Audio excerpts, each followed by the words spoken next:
ಬೆಂಗಳೂರಿನ ಸೆಂಟ್ರಲ್ ಜೈಲಿನಲ್ಲಿ ಅಕ್ರಮ ಕರ್ಮಕಾಂಡ ಬಯಲಾಗ್ತಾನೆ ಇದೆ. ಎಣ್ಣೆ ಪಾರ್ಟಿ, ಮೊಬೈಲ್, ಚಿಕನ್, ಖೈದಿಗಳ ಬಿಂದಾಸ್ ಲೈಫ್. ಒಟ್ಟಿನಲ್ಲಿ ಅಲ್ಲಿರುವಂತಹ ಖೈದಿಗಳು ಬಿಂದಾಸ್ ಲೈಫ್ ಲೀಡ್ ಮಾಡ್ತಾ ಇದ್ದಾರೆ. ಏನೇ ಕ್ರಮ ತೆಗೆದುಕೊಂಡ್ರು ಪರಪ್ಪನ ಅಗ್ರಹಾರದಲ್ಲಿ ಮಾತ್ರ ಅಕ್ರಮ ಅನ್ನೋದು ನಿಲ್ತಾ ಇಲ್ಲ. ಪರಪ್ಪನ ಅಗ್ರಹಾರ ಜೈಲಿನಲ್ಲಿ ದಾಳಿ ಮಾಡಿದ್ದಂತಹ ಪೊಲೀಸರು ಅಧಿಕಾರಿಗಳ ಪರಿಶೀಲನೆಯ ಸಂದರ್ಭದಲ್ಲಿ ಖೈದಿಗಳ ಬಳಿ ಇದ್ದಂತಹ ವಸ್ತುಗಳು ಪತ್ತೆಯಾಗಿದೆ. ಯಾವ ವಸ್ತುಗಳು ಅಂತಂದ್ರೆ ಮೊಬೈಲ್, ಸಿಮ್ ಕಾರ್ಡ್, ಇಯರ್ಫೋನ್, ಚಾಕು ಇದನ್ನ ಅಧಿಕಾರಿಗಳು ವಶಕ್ಕೆ ಪಡೆದಿದ್ದಾರೆ. ಮೊನ್ನೆ ರಾತ್ರಿ 8 ಗಂಟೆಯಿಂದ 8:45ರವರೆಗೆ 45 ನಿಮಿಷ ಜೈಲಿನಲ್ಲಿ ಅಧಿಕಾರಿಗಳು ತಲಾಶ್ ಮಾಡಿದ್ದಾರೆ. ಆಗ ಖೈದಿಗಳ ಬಳಿ ಇದ್ದಂತಹ ದುಡ್ಡು, ಚಾಕು ಸೇರಿದ ಹಾಗೆ ಹಲವು ವಸ್ತುವನ್ನ ವಶಕ್ಕೆ ಪಡೆದಿದ್ದಾರೆ. ಇದನ್ನ ನೋಡಿದಂತಹ ಅಧಿಕಾರಿಗಳೇ ಒಂದು ಕ್ಷಣ ದಂಗಾದರು. ದೃಶ್ಯದಲ್ಲಿ ನೋಡ್ತಾ ಇದ್ದೀರಿ ನೀವು. ನಿನ್ನೆ ದಾಳಿ ಆಗತ್ತೆ, ಪತ್ತೆಯಾಗಿದ್ದೇನೇನು ಅನ್ನೋದನ್ನ ನೋಡಬಹುದು. 14 mobile, 9 sim card, 5 mobile charger, 2 ಇಯರ್ಫೋನ್ಗಳು ಹಾಗೂ 10 ವಿವಿಧ ಬಗೆಯ ಚಾಕು ಇದನ್ನ ರೇಡ್ ಮಾಡದಂತಹ ಪೊಲೀಸ್ ಅಧಿಕಾರಿಗಳು ವಶಕ್ಕೆ ಪಡೆದಿದ್ದಾರೆ. ಇದನ್ನ ನೋಡಿ ಅವರೇ ಶಾಕ್ ಆದ್ರು. ಅಧಿಕಾರಿಗಳ ದಿಢೀರ್ ದಾಳಿಯ ಸಂದರ್ಭದಲ್ಲಿ ಎಲ್ಲ ವಸ್ತುಗಳು ಸಿಕ್ಕಿವೆ ಪರಪ್ಪನ ಅಗ್ರಹಾರ ಕೇಂದ್ರ ಕಾರಾಗೃಹದಲ್ಲಿ. ಕಾರಾಗೃಹದ ಒಳಗೆ ಅಧಿಕಾರಿಗಳು ಅನಿರೀಕ್ಷಿತವಾಗಿ ದಾಳಿ ನಡೆಸ್ತಾರೆ.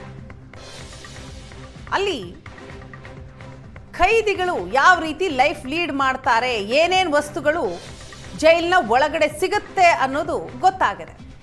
67 ಮೊಬೈಲ್ ಫೋನ್ಗಳು, ಅಂದರೆ ಇಲ್ಲಿಯವರೆಗೂ 6 ಬಾರಿ ದಾಳಿ ಮಾಡಿದ್ದಾರೆ.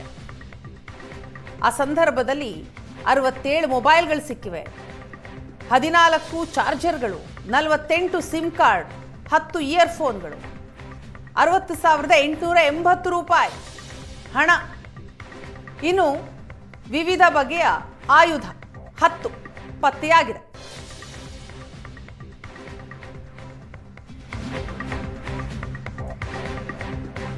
ಸೆಂಟ್ರಲ್ ಜೈಲಿನಲ್ಲಿ ರಾಜ್ಯಾತಿಥ್ಯ ವಿಡಿಯೋ ವೈರಲ್ ಆಗಿದೆ.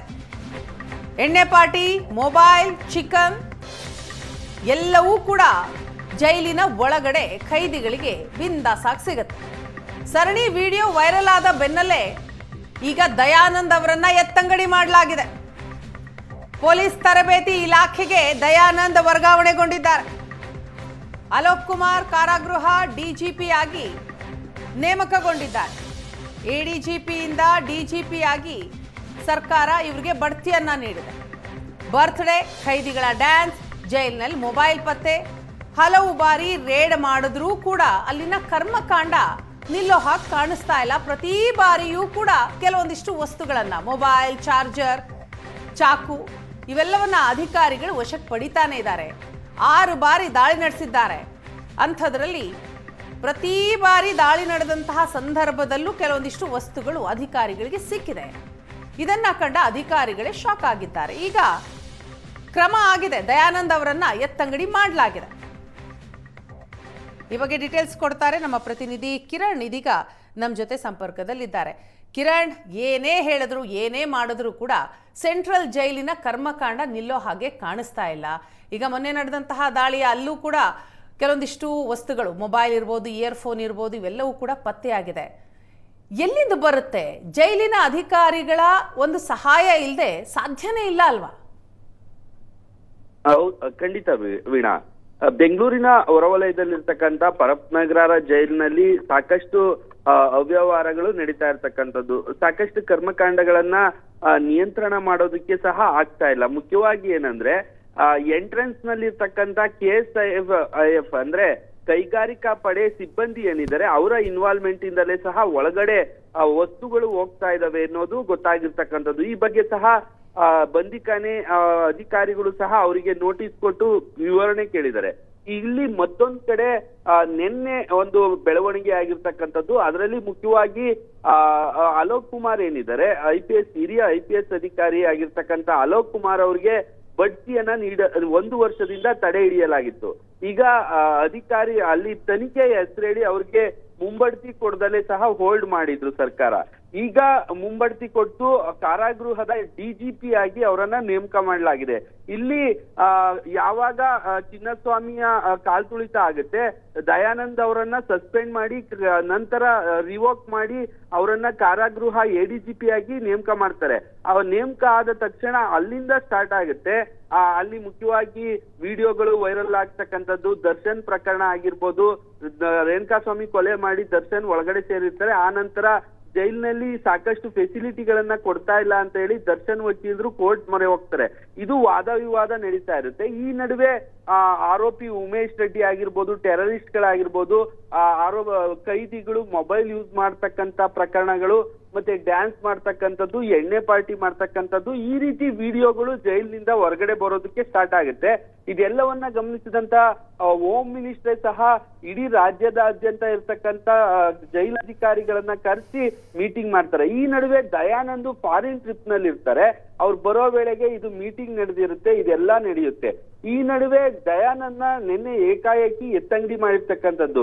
ಇಲ್ಲಿ ಒಂದ್ ಕಡೆ ಅಲೋಕ್ ಕುಮಾರ್ ಅವ್ರಿಗೆ ಬಡ್ತಿ ನೀಡೋದಕ್ಕೆ ಅವರನ್ನ ಎತ್ತಂಗಡಿ ಮಾಡಿದ್ರು ಅನ್ನೋ ಒಂದು ಮೂಲಗಳು ಹೇಳಿದ್ರೆ, ಆದ್ರೆ ಅಸಲಿಯಾಗಿ ಈ ಜೈಲಿನಲ್ಲಿ ಇರ್ತಕ್ಕಂತಹ ವಿಡಿಯೋಗಳೇನು ವೈರಲ್ ಆದೋ 2023, 21 ಮತ್ತೆ ಇತ್ತೀಚೆಗೆ 25ರಲ್ಲಿ ಒಂದು ರೆಕಾರ್ಡ್ ಆಗಿರ್ತಕ್ಕಂತ ಟೆರರಿಸ್ಟ್ ಗಳು ಯೂಸ್ ಮಾಡ್ತಕ್ಕಂತ ಮೊಬೈಲ್ ವಿಡಿಯೋ, ಮತ್ತೆ ಡ್ಯಾನ್ಸ್ ಮಾಡ್ತಕ್ಕಂಥದ್ದು, ಪಾರ್ಟಿ ಮಾಡ್ತಕ್ಕಂಥದ್ದು, ಬರ್ತ್ಡೇ ವಿಡಿಯೋಗಳು ಎಲ್ಲ ಸಹ ವೈರಲ್ ಆದೋ. ಇದರಿಂದ ಏನಾದ್ರೂ ದಯಾನಂದ್ ಅವ್ರನ್ನ ಎತ್ತಂಗಡಿ ಮಾಡಿದ್ರ ಅನ್ನೋ ಅಂಶ ಕೂಡ ಬೆಳಕಿಗೆ ಬರ್ತಾ ಇರ್ತಕ್ಕಂಥದ್ದು. ಇಲ್ಲಿ ಬರ್ತ್ಡೇ ಪಾರ್ಟಿಗಳಾಗಿರ್ಬೋದು, ಡ್ಯಾನ್ಸ್ ಆಗಿರ್ಬೋದು, ಬಿಜೆಪಿ ಕೂಡ ವಿರೋಧ ಪಕ್ಷದವರು ಕೂಡ ಜೈಲು ಒಂಥರ ರೆಸಾರ್ಟ್ ತರ ಆಗಿದೆ ಅಂತ ಹೇಳಿ ಆರೋಪ ಮಾಡ್ತಾ ಇದ್ದಾರೆ. ಈಗ ಬೆಂಗಳೂರಿನ ಸೆಂಟ್ರಲ್ ಜೈಲ್ ಮೇಲೆ ಸಾಕಷ್ಟು ಬಾರಿ ದಾಳಿ ನಡೆಸಿದ್ರು, ಅಲ್ಲಿನ ಅವ್ಯವಹಾರಗಳು ನಿಲ್ತಾ ಇಲ್ಲ.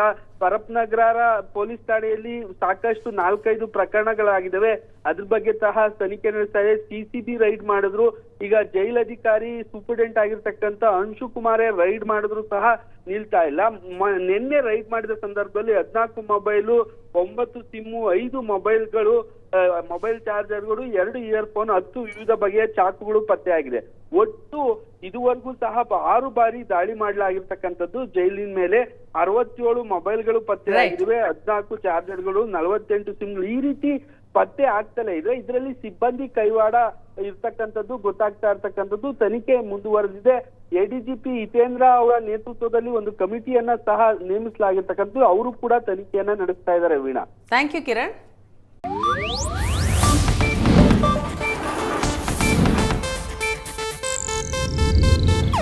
ಇದು ಏಷ್ಯಾನೆಟ್ ನ್ಯೂಸ್ ನೆಟ್ವರ್ಕ್ ಪ್ರಸ್ತುತಿ.